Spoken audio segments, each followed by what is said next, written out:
Momo by Michel Ende. Twinkle, twinkle, little star, how I wonder what you are, up above the world so high, like a diamond in the sky.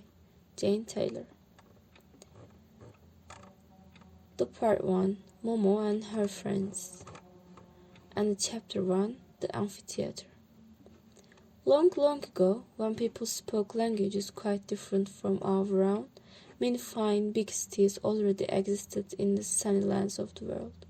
There were towering palaces inhabited by kings and emperors. There were broad streets, narrow alleyways, and winding lanes. There were sumptuous temples filled with idols of gold and marble. There were busy markets selling wares from all over the world, and there were handsome, spacious squares where people gathered to discuss the latest news and make speeches or listen to them. Last but not least, there were theaters, or more properly, amphitheaters. An amphitheater resembled a modern circus, except that it was built entirely of stone. Seats for spectators were arranged in tiers, one above the other, like steps lining in the crater of a man-made volcano. Many such buildings were circular, others semicircular, others oval. Some amphitheaters were as big as football stadiums, others could hold no more than a few hundred people. Some were resplendent with columns and statues, others plain and unadorned. Having no roofs, amphitheaters were open to the sky. This was why in the more luxurious ones spectators were shielded from the heat of the sun or from sudden downpours by gold embroidered awnings suspended above their seats. In simple amphitheaters, mats woven of rushes or straw served the same purpose. In short, people made their amphitheaters as simple or luxurious as they could afford, just as long as they had one, for our ancestors were enthusiastic playgoers. Whenever they saw exciting or amusing incidents acted out of stage, they felt as if these make-believe happenings were more real, in some mysterious way, than their own humdrum lives, and they loved to feast their eyes and ears on this kind of reality. Thousands of years have passed since then. The great cities of long ago lie in ruins, together with their temples and palaces. Wind and rain, heat and cold have worn away and eaten into the stonework. Ruins are all that remain of the amphitheaters too. Crickets now inhabit their crumbling walls, singing a monotonous song that sounds like the earth breathing in its sleep. A few of these ancient cities have survived to the present day, however. Life there has changed, of course. People ride around in cars and buses, have telephones and electric lights. But here and there among the modern buildings one can still find a column or two, an archway, a stretch of wall, or even an amphitheater dating from olden times. It was in a city of this kind that the story of Momo took place. On the southern outskirts of the city, where the fields began, and the houses became shabbier and more tumble-down, the ruins of a small amphitheater lay hidden in a clump of pine trees. It had never been a grand place, even in the old days, just a place to entertainment for poor folk. When Momo arrived on the scene, the ruined amphitheater had been almost forgotten. Its existence was known to a few professors of archaeology, but they took no further interest in it because there was nothing more to be unearthed there.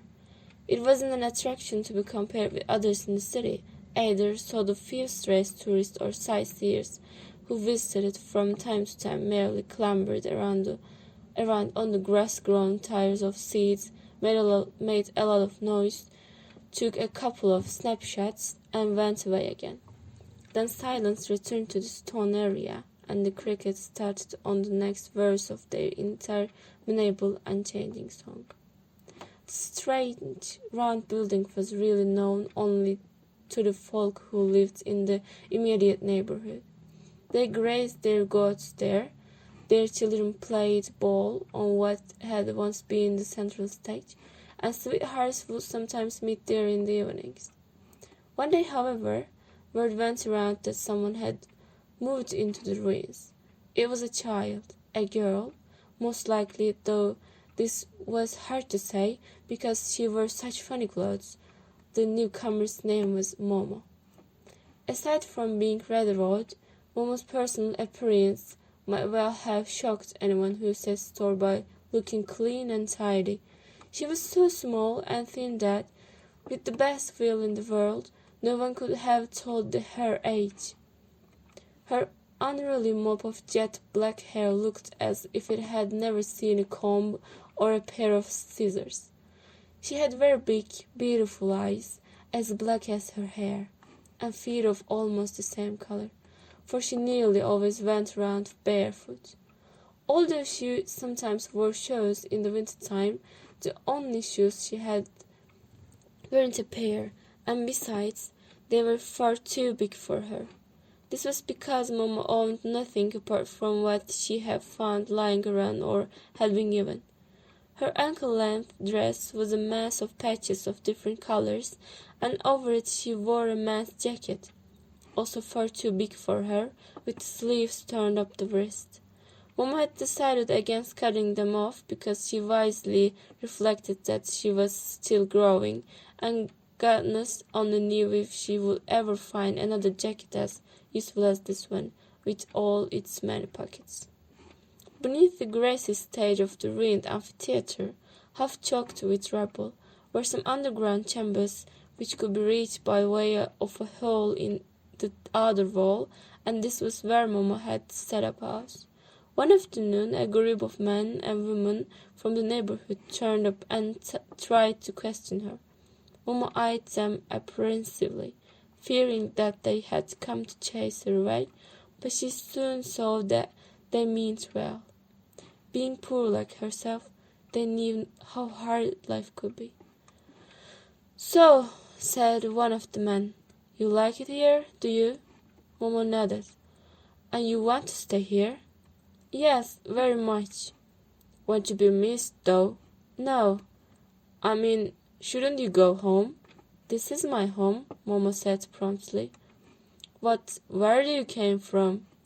Momo gestured vaguely at some undefined spot in the far distance. "Who are your parents, then?" the man persisted. Momo looked blankly from him to the others and gave a little shrug. The man and woman exchanged glances and sighed. "There is no need to be scared," the man went on. "We haven't come to evict you. We'd like to help you, that's all."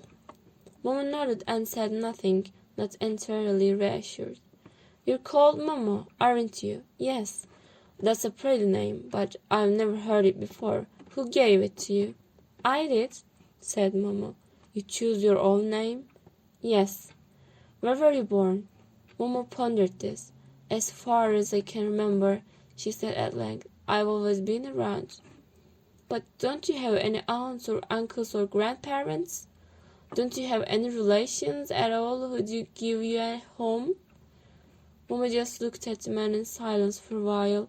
Then she murmured, "This is my home, here." "That's all very well," said the man, "but you're only a kid. How old are you really?" Momo hesitated. 100, she said. They all laughed because they thought she was joking. "No, seriously, how old are you?" 102, Momo replied, still more hesitantly. It was some time before the others realized that she'd picked up a few numbers but had no precise idea of their meaning because no one had ever taught her to count. "Listen," said the man, after conferring with the others. "Would you mind if we told the police you're here? Then you'd be put in a children's home where they'd feed you and give you a proper bed and teach you reading and writing and lots of other things. How does this appeal to you?" Momo gazed at him in horror. "No," she said in a low voice. "I've already been in one of those places. There were other children there, too, and bars of the windows. We were beaten every day, for no good reason. It was awful. One night I climbed the wall and ran away. I wouldn't want to go back there." "I can understand that," said an old man, nodding, and the others could understand and nodded too. "Very well," said one of the women, "but you're still so little. Someone has to take care of you." Momo looked relieved. "I can take care of myself." "Can you really?" said the woman. Momo didn't answer at once. Then she said softly, "I don't need much." Again the others exchanged glances and sighed. "Now something, Momo," said the man who had spoken first. "We were wondering if you'd like to move in with one of us. It's true we don't have much room ourselves, and most of us already have a horde of children to feed, but we reckon on the more won't make any difference. What do you say?" "Thank you," Momo said, smiling for the first time. "Thank you very much. But couldn't you just let me go on living here?" After much deliberation, the others finally agreed. It occurred to them that she would be just as well off here as with one of them, so they decided to look after Momo together. It would be easier, in any case, for all of them to do so than one of them alone.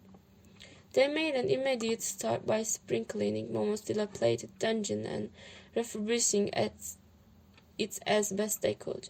One of them, a bricklayer by trade, built her a miniature cooking stove and produced a rusty stovepipe to go with it.